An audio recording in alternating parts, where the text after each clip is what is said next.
Air pollution harms health because every breath brings the outside world deep into the body. The lungs are designed to exchange gases quickly. Oxygen moves into the blood, and carbon dioxide moves out. But when the air contains harmful particles and chemicals, that same open exchange becomes a pathway for injury. One of the most dangerous forms of air pollution is fine particulate matter, often called PM 2.5.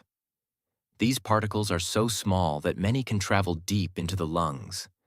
Some may pass into the bloodstream. They can come from vehicle exhaust, coal and gas burning, wildfires, factories, cooking smoke, and other combustion sources. In the lungs, particles can irritate tissue and trigger inflammation.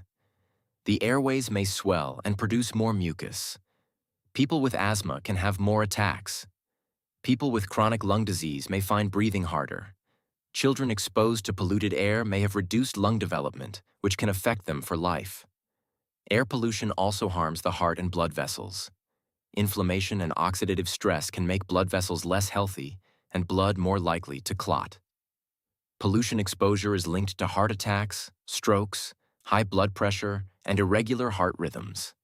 This may surprise people who think air pollution only affects breathing, but the lungs and bloodstream are closely connected. Ozone is another harmful pollutant. High in the atmosphere, ozone helps block ultraviolet radiation. Near the ground, ozone is a lung irritant formed when sunlight reacts with pollutants from vehicles, industry, and other sources.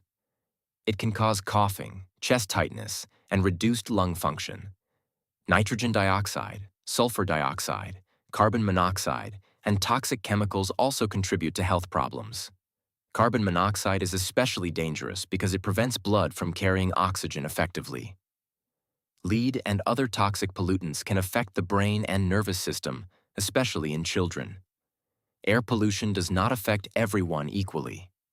Babies, older adults, pregnant people, outdoor workers, people with asthma or heart disease, and communities near highways, factories, ports, or power plants often face higher risks.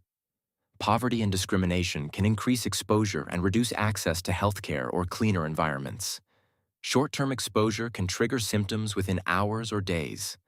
Long-term exposure can raise the risk of chronic disease and early death. Because breathing is constant, even small pollution levels can matter when millions of people are exposed for years. Reducing air pollution improves health quickly and over time. Cleaner vehicles, public transportation, renewable energy, industrial controls, wildfire prevention, clean cooking fuels, and better urban planning can all reduce exposure. Individuals can check air quality alerts and use filtration indoors when needed, but the largest benefits come from cleaner systems. Air pollution harms health because it turns breathing into a delivery route for particles and chemicals that inflame lungs, strain the heart, and damage developing bodies. Clean air is not just an environmental goal. It is a basic form of preventive medicine.